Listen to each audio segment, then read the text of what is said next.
Muy buenas noches a todos. Vamos a dar inicio a la sesión de hoy. Voy a compartirles el material para que podamos de una vez iniciar.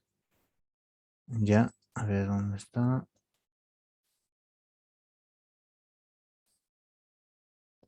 Aquí está. Bien. Entonces, el día lunes ya habíamos hecho referencia sobre los temas que vamos a abordar en este tiempo, sobre los sistemas de evaluación, la asistencia. Entonces, comenzamos con el tema uno. Previamente a hablar de auditoría, tenemos que hacer referencia a aspectos básicos que en sí hacen al sector público. En ese entendido, vamos a mencionar inicialmente sobre lo que es el Estado. Antes de mencionar al Estado plurinacional como tal, esta conceptualización de que el Estado es una sociedad humana, territorialmente y políticamente organizada, responde a los elementos que la constituyen. Ya inicialmente tenemos que considerar que dentro del Estado, por ejemplo, un elemento que en sí lo forma parte es el gobierno, ¿no? El gobierno es el elemento mediante el cual ejerce el poder, la influencia sobre los habitantes de un determinado territorio, ¿ya? También tenemos que hacer referencia de que el Estado no ve, está organizado a consecuencia de que busca, eh, como se dice, el bienestar de todos las personas que forman parte del mismo. En el caso, por ejemplo,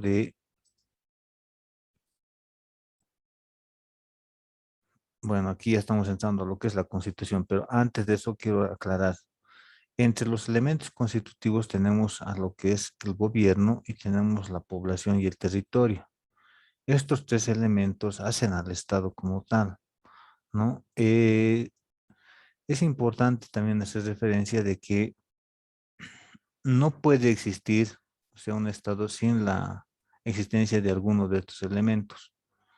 Ya yendo a lo que es, por ejemplo, la Constitución Política del Estado, ¿no? En el artículo 1 hace mención sobre lo que es el Estado boliviano y menciona las características del mismo: unitario, social, de derecho plurinacional, libre, comunitario, independiente, soberano, democrático, intercultural, descentralizado con autonomías.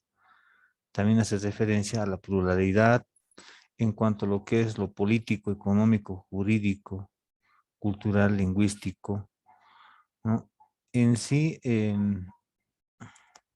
lo que hace al Estado plurinacional en sí, podemos ver que sobresale lo que es lo comunitario. La soberanía se mantiene respecto a lo que se señalaba también en la anterior Constitución, pero aquí hace mención a la descentralización con autonomías. Es decir, no va a concentrarse el poder simplemente en el gobierno nacional, sino que esto ya responde a que esa, la acción de poder va a ser, por ejemplo, delegada por medio de los gobiernos subnacionales, ya sean los regionales, los departamentales, municipales, ¿no? Que en sí ellos dentro de su jurisdicción van a ejercer, por ejemplo, ciertas competencias, ¿no? Que esto ya viene desde la Constitución Política del Estado. Bueno, nos hemos adelantado a este punto sobre los elementos constitutivos, donde hemos dicho de que en sí lo forman, por ejemplo, lo que es la población, el territorio y también el gobierno como tal, ¿no? Bueno, aquí lo define como esa autoridad gobernante de una unidad política que tiene por objeto controlar, dirigir y administrar las instituciones del Estado, como regular una sociedad política y ejercer autoridad. Eso implica de que todo lo que las diferentes instancias que están, digamos, o forman parte de la institución pública hacen al Estado. La Constitución Política del Estado hace referencia en cuanto a lo que es la estructura funcional de que el Estado está constituido, por ejemplo, dice, por el órgano ejecutivo, el órgano legislativo, el órgano electoral. Tenemos también al órgano judicial y el Tribunal Constitucional, ¿no? En sí, estos órganos coordinan, son independientes, ¿no? Pero necesariamente para poder, por ejemplo, ejecutar sus actividades, necesariamente tienen que interactuar entre ellos, ¿no? Por esa razón de que cuando alguien hable sobre el concepto de gobierno, tenemos que entender de que en sí lo constituyen todos aquellos organismos que hacen, por ejemplo, o llevan adelante, por ejemplo, la administración del Estado. Va entrando por lo que es la administración pública, o sea, como tal, o sea, viendo, por ejemplo, de lo general, podemos hacer referencia de que hace mención al conjunto de órganos administrativos que sirven al Estado. El desarrollo de sus actividades debe responder para que se puedan proveer, digamos, a la población, ¿no? Bienes, servicios u obras. O sea, cada institución pública tiene, por ejemplo, cierta atribución, cierta competencia. No tienen, por ejemplo, no debería existir duplicidad de actividades, o sea, duplicidad de funciones dentro de lo que son, digamos, las diferentes instancias de gobierno, ¿no? ¿Por qué razón? Porque la idea es de que cada uno de estos entes, con el producto o con el servicio que generan, por ejemplo, puedan dar lugar a responder a las necesidades de la sociedad, ¿no? Entonces, proveen, por ejemplo, de productos, ¿no? Porque hay instituciones, por ejemplo, las empresas públicas proveen de productos, pero las, digamos, entidades descentralizadas dan servicios, ¿no? Los ministerios, cabezas de sector también, por ejemplo, prestan servicios, ¿no? Entonces, en lo que es la constitución política del Estado, también se hace referencia a los principios de la administración pública. O sea, ejercer estas labores dentro de lo que es el sector público implica de que el servidor como tal debe tomar en cuenta que sus acciones deben ser con legitimidad, legalidad, imparcialidad, publicidad, compromiso, interés social, ética. Son 15 los principios y el que sobresale son los resultados. O sea, la calidez, la honestidad, la eficiencia. ¿Eso qué quiere decir? De que cualquier ciudadano que requiera un servicio debe ser atendido con calidez, o sea, con amabilidad, con cordialidad. Tiene que recibir pues, ese trato cordial por parte de todos los servidores públicos porque está ya demandado en la Constitución Política del Estado de que sus acciones de estos servidores públicos deben tomar en cuenta estos principios que hacen a la administración pública, ¿no? Entonces, no es que ellos nos están haciendo un favor cuando alguien hace un requerimiento, alguien quiere, por ejemplo, obtener su cédula de identidad o quiere, digamos, recuperar, no sé, pero debe existir ese trato, por ejemplo, desde el tipo de servicio que nos dan, cual sea, ¿no? Queremos, por ejemplo, hacer el trámite de una licencia de conducir, por ejemplo, queremos recibir, por ejemplo, un servicio de seguridad, ¿no? O sea, porque la Policía Nacional nos da ese servicio. Entonces, tiene que existir esa calidez por parte de esas personas que en sí hace, porque en sí eso demanda, está ya definido desde la Carta Magna, ¿no? Es importante tomar en cuenta esta situación, ¿no? Porque, y también miren, entre los que sobresale y los que vamos a ver nosotros es la legalidad.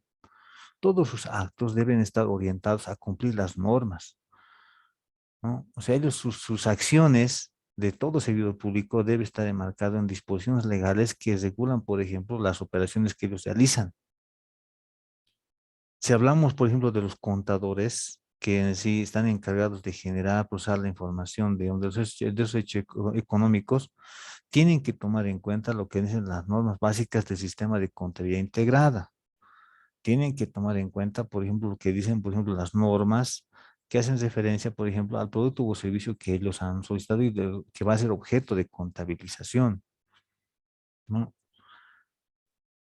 Esas personas deben tener la competencia suficiente, es decir, por ejemplo, tienen que tener conocimiento, formación académica, experiencia necesaria para poder procesar y responder los requerimientos de la población. Eso implica, por ejemplo, aquí el principio de competencia, ¿no? Eso hace referencia a ese principio. Lo menciona. Igualdad, o sea, no, aquí no hay tratos preferenciales, por ejemplo, en cuanto a lo que es el trato. Digamos, cuando alguien requiere un servicio, necesariamente tiene que recibir el mismo grado de, ¿cómo se dice? El mismo trato con respecto, digamos, a la que pueda percibir, digamos, otra persona, ¿no? Eso está en la Constitución, ¿ya? Son elementos básicos que tenemos que tomar en cuenta que hacen, por ejemplo, a que ya desde lo que es la Constitución ya existe esa, esa exigencia para el servidor público, ¿no? Ya existe, por ejemplo, esa necesidad de que el servidor público debe actuar en el marco de la norma, debe tener la competencia suficiente, debe dar un trato i- igualitario a todas las personas, tiene que ser honesto, tiene que mostrar la calidez, la transparencia de sus acciones, ¿no? Compromiso con la institución. Bien, bueno, antes de hacer referencia a lo que estos son los antecedentes de la auditoría gubernamental, aquí un poco voy a hacer referencia a esa particularidad que les decía de lo que son las autonomías, ¿no? Em, Hay gobiernos subnacionales que desconocen, por ejemplo, nosotros tenemos la posibilidad de poder elegir a nuestras autoridades departamentales y tenemos la posibilidad de poder elegir inclusive a los que van a administrar, digamos, ¿no? Los gobiernos municipales en la jurisdicción donde estamos. Eso implica de que la Constitución hace referencia a las competencias que tienen cada una de estas, ¿no? Se tienen un órgano legislativo por niveles, es decir, hay un órgano fiscalizador. En ese caso, por ejemplo, de los gobiernos departamentales tenemos lo que son, por ejemplo, las asambleas y tenemos también ya al gobernador como el órgano ejecutivo que está encargado de llevar adelante la administración, ¿no? O, como se dicen las palabras, tiene la responsabilidad de hacer gestión, ¿no? En beneficio del departamento al cual representa, porque es la máxima autoridad a nivel del departamento. En el caso de los gobiernos municipales también tiene, digamos, esa misma, o sea, en lo que es la autonomía también tiene esa posibilidad de administrar sus recursos mediante lo que es el órgano ejecutivo, que está presidido por el alcalde, ¿no? Y tienen también un consejo municipal, ¿no? Que son, digamos, son entes deliberantes y que también fiscalizan, pues, las acciones que realizan, por ejemplo, en este caso, las personas que son parte del órgano ejecutivo a nivel municipal. Entonces, esas son particularidades que hacen y las competencias que están definidas, por ejemplo, ya están descritas desde lo que es el artículo 297 de la Constitución Política del Estado, ¿no? Y hacen referencia a que hay competencias exclusivas, privativas del nivel central del Estado. Hay competencias compartidas con los gobiernos nacionales, ¿no? Y bueno, ¿por qué hacemos mención a esta situación? Porque nosotros, por ejemplo, como auditores, cuando vayamos a hacer, por ejemplo, algún tipo de servicio a una de estas entidades públicas, no, primero tenemos que considerar su competencia, ¿no? Tenemos que tomar en cuenta la naturaleza de sus operaciones, ¿no? Es decir, un gobierno municipal debe ejercer sus actividades en el marco de lo que le define la Constitución Política del Estado, en el marco de lo que se hace referencia en la ley, por ejemplo, de gobiernos municipales, ¿no? La ley 482 que en sí ha reemplazado, por ejemplo, una ley anterior, si no me equivoco, era la ley 1228, pero bueno, la que está vigente hasta ahora es la 482, ¿no? Donde extiende y hace referencia, por ejemplo, a las diferentes atribuciones que debe cumplir y tareas el gobierno municipal. Em, Previamente a hacer algún tipo de actividad de auditoría, nosotros tenemos que conocer, por ejemplo, las disposiciones legales. Tenemos que conocer, por ejemplo, las actividades principales que desarrolla, por ejemplo, la institución donde estamos nosotros haciendo la intervención como parte de la auditoría, ¿no? Y hacemos referencia a esas instancias que son, por ejemplo, los órganos legislativos a niveles, por niveles. ¿Por qué razón? Porque ellos participan en las decisiones. O sea, es decir, estaba viendo, por ejemplo, algunos casos de algún gobierno municipal de establecido que hacía mención, por ejemplo, a que los contratos que suscribe el alcalde deben pasar, por ejemplo, al Consejo Municipal, ¿no? Para revisión y para aprobación. O sea, había, por ejemplo, dentro de su normativa interna, estaba ya, por ejemplo, esa exigencia de que el Consejo Municipal, por ejemplo, realice esa acción sobre esos contratos que sí eran remitidos por el órgano ejecutivo. Entonces, así como ese tipo de acciones que se dan, por ejemplo, y llega pues a la auditoría, porque nosotros hacemos, ¿no ve? Un análisis, un relevamiento para comprender las operaciones, todo eso. Y entonces, parte de esa comprensión, de ese entendimiento, es también ver cuánto de participación tiene, por ejemplo, esas instancias deliberantes que forman parte, por ejemplo, de ese nivel de gobierno, ¿no? Eso es bien importante hacer mención. Escuchaba ayer nomás, si no me equivoco, al asesor jurídico del INRA y él decía, por ejemplo, es una competencia privativa del nivel central del Estado, pues no hacer, digamos, tomar en cuenta sobre esto de las tierras, todo eso, sin mención. ¿No? O sea, no es una competencia, decía, no es una competencia que en sí le corresponde, por ejemplo, a otro organismo, ¿no? Y mencionaba, por ejemplo, a a los comités cívicos, decían, ¿no? Ellos, por ejemplo, de acuerdo a lo que se tiene, por ejemplo, las atribuciones, ellos dicen, no están, digamos, en condiciones de poder decidir sobre ese tema, sino que hay instancias que vienen desde la constitución política del Estado. Evidentemente, los diferentes niveles de gobierno tienen que basarse en ese tema, ¿no? En a quién le corresponde, por ejemplo, desarrollar cierta acción. Si hay que compartirla, o sea, por ejemplo, hay ciertos sectores que en sí son compartidos, por eso es que se les pide, ¿no? Ve que en el caso de la salud y la educación, por ejemplo, intervengan, por ejemplo, un determinado gobierno subnacional con el nivel central del Estado, que es en realidad el gobierno nacional, ¿no? Entonces, hay, por ejemplo, esos temas que se dan. Entonces, el auditor cuando hace una intervención necesariamente va a tener que conocer, por ejemplo, esas determinaciones que se han dado por niveles de gobierno, ¿no? Porque al final, cuando vas a querer sacar un pronunciamiento, vas a tener que en sí analizar esos temas, inclusive para recomendar. ¿Quieres recomendar algo y decirles a los señores implanten, incorporen, complementen? Tienes que buscar sus competencias. No le puedo decir yo, por ejemplo, a una máxima instancia, a una máxima autoridad ejecutiva o al alcalde, puedo decirle, digamos, algo que no está dentro de las competencias que son para los gobiernos municipales. Entonces, el auditor tiene la obligación de tomar en cuenta estos aspectos que vienen ya desde la Constitución, ¿no? Eso haciendo referencia en forma general y así, digamos, concisa en cuanto a lo que son los aspectos generales de lo que es el Estado boliviano. A esto tenemos que agregarle, por ejemplo, que el año 2016 también, digamos, se ha promulgado la ley del sistema de planificación integral del Estado, que también, por ejemplo, hace ya énfasis en que la planificación tiene que tener integralidad. O sea, la planificación ya no simplemente es, por ejemplo, en nuestros tiempos, un instrumento que simplemente me va a direccionar por el resto del año.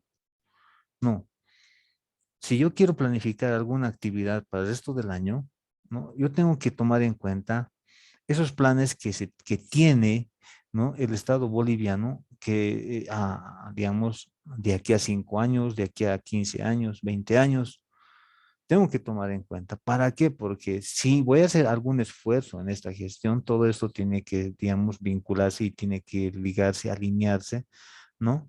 Alguna acción que está prevista para que se pueda alcanzar a los 5 años. O sea, no puedo salirme de ese marco, ¿no? Entonces, no estaría yendo a cumplir, por ejemplo, lo que Bolivia quiere ser de aquí a unos 15 años. ¿Cómo quieres ver a Bolivia de aquí a 15 años?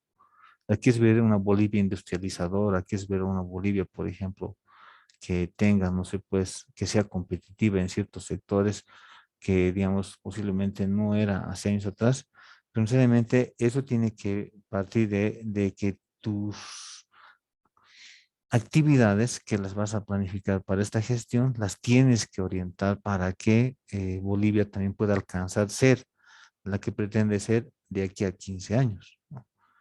Entre lo que resalta, por ejemplo, está, ¿no? Como se dice, reducir la pobreza, está, por ejemplo, que es industrializar los recursos naturales. Ahí son 13 pilares que se definen, por ejemplo, que están en la agenda patriótica, ¿no? Que en sí hacen a lo que son esa planificación a largo plazo, ¿no? Cualquiera sea el gobierno, cual sea, sea del centro, de la derecha, de izquierda, de arriba abajo, cual sea el gobierno, tiene que tomar en cuenta esa planificación. ¿Por qué razón? Porque hay una planificación a largo plazo y las acciones que tenemos que hacer, tenemos que nosotros orientar a esa planificación, ¿no? ¿Eso por qué razón? Porque en sí ya se ha trabajado y se ha desarrollado, es decir, a fin de que se pueda, por ejemplo, contribuir, coadyuvar a eso, ¿no? O sea, por eso es que se ha definido, hay una ley 777, ¿no? Que ya tiene ya 5 años de vigencia, ¿no? Que está direccionando la planificación del Estado. ¿Esto por qué les señalo? ¿No? Las unidades de auditoría interna, o sea, donde también hay colegas trabajando, hacia auditores, así como nosotros, por ejemplo, que tienen esa formación técnica en lo que es la contabilidad y la auditoría, ¿no? En sí, su planificación también tiene que estar orientada a la acción estratégica que ya viene, por ejemplo, de aquí a 5 años, que hace, que forma parte de la institución pública. Si tú eres parte, por ejemplo, de un gobierno municipal, eres auditor interno, y eres el responsable de esa unidad, tendrás que planificar conforme, por ejemplo, está definido en las acciones estratégicas a mediano plazo, orientadas a lo que es, por ejemplo, la acción a largo plazo. Esa acción a largo plazo que al final, por ejemplo, hay un pilar que hace referencia a la transparencia, ¿no? O sea, entonces tus acciones tienen que estar orientadas a contribuir a alcanzar ese pilar. Entonces ya hay una articulación en cuanto a los periodos en los cuales, por ejemplo, se programan y se ejecutan las operaciones. De ahí se ve, por ejemplo, esa particularidad de lo que es, digamos, en este caso, desde la planificación, ¿no? Porque, bueno, em, antes de, de esa situación, de esa ley, por ejemplo, ¿no? La planificación se manejaba por un lado y también la inversión pública por otro. Sin embargo, en esta ley, la que hago referencia a la planificación, solamente se toma en cuenta de que ya está articulado. Generas, por ejemplo, actividades de inversión pública, pero está eso enganchado y está articulado y alineado con lo que son los planes que tienes. O sea, ¿qué planes tienes? ¿Quieres desarrollar, por ejemplo, no se puede saber si es del sector salud, quieres construir hospitales? Ya.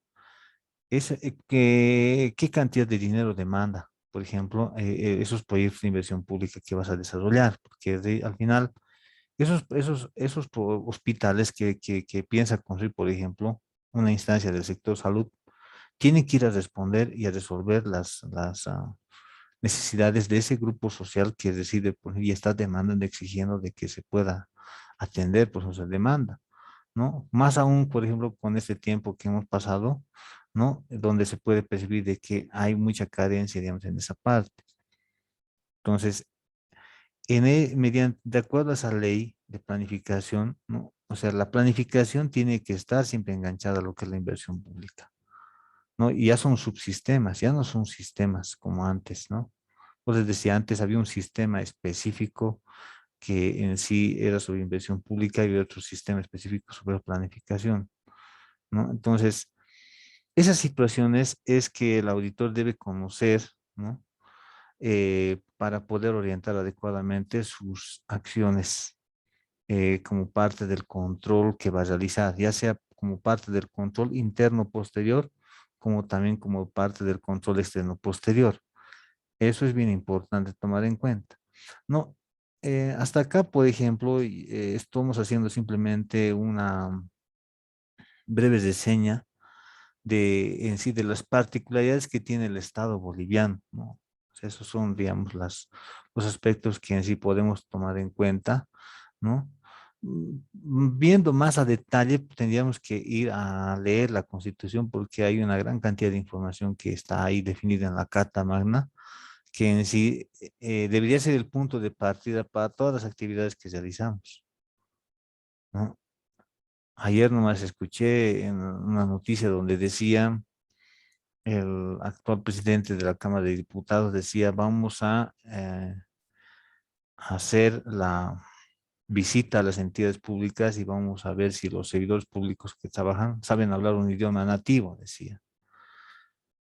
En la Constitución Política del Estado hace referencia a ese tema, ¿no? O sea, decir, el que quiere prestar quiere, por ejemplo, ejercer una función pública, los requisitos es de que tiene que hablar un idioma nativo, ¿no? Entonces, entiendo de que apoyado, por ejemplo, esa disposición que es parte de la Constitución, seguramente ya se está, por ejemplo, quiere tomar alguna acción para que se pueda, por ejemplo, verificar si se está dando cumplimiento o no. Tomando en cuenta los años que en sí ya tiene como vigencia la Constitución, que ya data del año 2009, ¿no? Que ya está en sus 12 años. Tampoco es tan nueva la Constitución que actualmente está vigente. Entonces, esos son los aspectos que quiero hacerles conocer, ¿no? Ustedes, por ejemplo, tienen una práctica específicamente sobre la Constitución y seguramente al tomar conocimiento del contenido de esos artículos que en sí hacen, por ejemplo, las consultas que les he pedido que puedan responder, entonces ustedes tal vez van a alimentar más esa parte de la Constitución. Pero es importante hacer referencia de que en la Constitución Política del Estado hace mención ya de lo que son, por ejemplo, inclusive los buenos deseos que se tiene sobre el Estado plurinacional de Bolivia, ¿no? Es decir, eh, ¿cuáles serían esos anhelos que en sí se ve para Bolivia? Pues hace referencia de que toda persona debe tener derecho a la salud, educación y trabajo, dice. Toda persona, o sea, ya lo ve como un requerimiento que ya viene desde la Constitución. Entonces, así como esos contenidos, ¿no? Existen otros que también debemos tomar en cuenta como cuando nos corresponda, por ejemplo, ejercitar, digamos, la auditoría en alguna entidad pública. Partiendo ya a lo que es la auditoría gubernamental, vamos a mencionar em, sobre cómo se ha ido dando la evolución hasta el escenario actual que tenemos. Podríamos decir que en años anteriores al año 2000, y específicamente hablando, por ejemplo, de los años anteriores al año 1990, ¿no? Las unidades de auditoría interna han sido conformadas en diferentes entidades públicas, ¿no? Esto fue a consecuencia de que han visto la relevancia de que el auditor, ¿no? Tenga que intervenir, tenga que controlar las actividades administrativas que se llevan adelante. Entonces, se ha emitido el decreto número 22.165 en el año 1989, ¿no? Y donde ya se ha plasmado, por ejemplo, sobre el ejercicio del control gubernamental. Entonces, se ha hecho énfasis en lo que es, por ejemplo, la eficiencia y eficacia del personal de la auditoría interna, donde también se ha aclarado de que este personal de auditoría interna no debería participar en ninguna actividad administrativa, en ninguna decisión que venga por parte de los auditados. O sea, no, para nada, por más de que, digamos, sea el amigo o la amiga, o sea, muy cercana y te pregunte, te diga, mira, sabes que tengo esta situación, queremos contratar a esta empresa, estamos ya por decidir, así queremos que tú me des tu opinión. Como auditor interno no estamos en las condiciones de poder dar la opinión, o sea, la norma no nos permite hacerlo, porque al final de cuentas, ¿quiénes son los responsables de esas decisiones? Son los auditados, porque si al final, por ejemplo, nosotros damos lugar a que ellos, por ejemplo, tomen una decisión en base a un comentario nuestro, digamos que en sí es parte de una decisión, de una operación no concluida, entonces podemos dar lugar a que argumenten que los auditores han tomado la decisión. Pero en ningún lugar, en ninguna normativa van a poder encontrar que el auditor tiene esa función. No lo van a poder hacer porque no está descrito, ¿no? Ya después de los que es el año 1989, el 20 de julio de 1990 se ha promulgado la ley 1178. Más muchos la conocen como la ley 1178, ¿no? Ley de Administración y Control Gubernamentales. Esta ley tiene por objeto, por ejemplo, regular los sistemas de administración y control gubernamental y la relación que tienen estos con los sistemas de planificación e inversión pública. Es lo que dice, por ejemplo, en su artículo 1, ¿no? Lo que concierne a al control gubernamental, que es en sí parte ya del trabajo del auditor, ¿no? Tenemos que considerar los objetivos del control gubernamental que están definidos en esa ley. Mejorar, dice, el control gubernamental debe tener por objetivo mejorar la eficiencia en la captación y uso de los recursos públicos. Debe tener por objeto mejorar la confiabilidad de la información. Mejorar que los procedimientos que sean definidos para que toda autoridad rinda cuentas, ¿no? O sea, mejorar esos procedimientos para que todos puedan rendir cuentas. Y mejorar esa capacidad que debería existir en la parte administrativa para detectar e impedir manejo incorrecto de recursos. En otras palabras, dice, debería reportar todas las deficiencias, todas esas no conformidades que se dan dentro de un proceso, ¿no? Para que se puedan corregir, para que se puedan tomar una acción, para que eso ya no persista en el tiempo, ¿no? Y ya esa ley que ya, ¿cuántos años ya debe tener? Más de 30 años. No sé, sí, pues, más de 30 años ya tiene esa ley y sigue vigente hasta la fecha, ¿no? Entonces, esa es la que, por ejemplo, hace referencia a lo que es todo lo que es la parte de del funcionamiento de los sistemas de administración, que vamos a hablar más adelante. Tenemos que hacer referencia complementando lo que es la explicación sobre el control gubernamental. ¿Qué se entiende por este control gubernamental? ¿No? Podemos comprender como aquella verificación periódica que se da, ¿no? Sobre los resultados que se obtienen en la gestión pública. O sea, no significa de que al final de la gestión lo vamos a hacer, ¿no? Los resultados que arrojan, por ejemplo, esas acciones que ya están concluidas. A eso se refiere. Es decir, nosotros como auditores verificamos algo que ya al final ya ha sido consolidado, o sea, ya ha sido cerrado.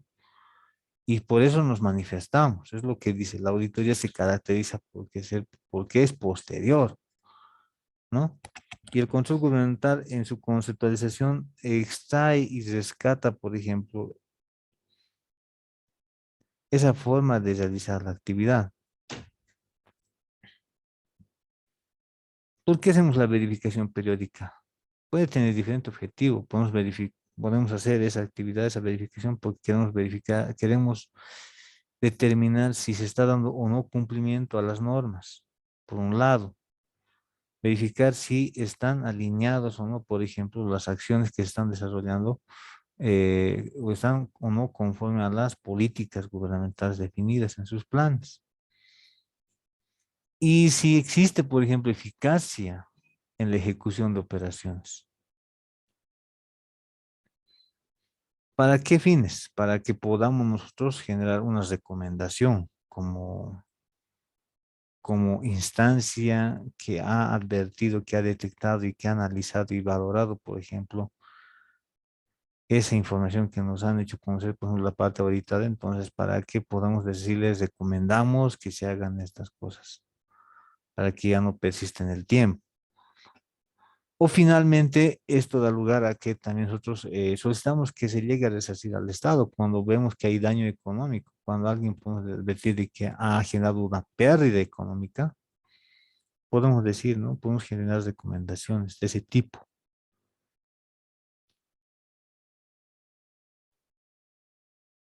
Bien, ¿saben qué? Tenemos 5 minutos, está en cuenta regresiva, entonces vamos a tratar de de hablar hasta ciertos minutos para que podamos cerrar y volver a ingresar, ¿ya? Parte también de lo que es el accionar del auditor gubernamental, también tenemos que considerar, por ejemplo, el código de ética que ha sido emitido por la Contraloría General del Estado. La Contraloría General del Estado, en su calidad de órgano rector, porque es el ente que tiene por atribución, por ejemplo, emitir normativas referente al control que se hace en el sector público, ¿no? En ese entendido, por ejemplo, ha emitido el Código de Ética del Auditor Gubernamental, ¿no? Tomando en cuenta las características que en sí debería tener, por ejemplo, el profesional en auditoría, ¿no? Que va a realizar, por ejemplo, ese examen de control interno posterior o control externo posterior. Viendo en tres ámbitos, en lo que es el comportamiento personal, en lo que es, por ejemplo, el desempeño y competencia profesional que tiene, por ejemplo, este auditor, y también considerando su responsabilidad en el ejercicio de la auditoría. Ven, un favor, vamos a cerrar y volvemos a ingresar al mismo enlace, por favor, para continuar con la explicación.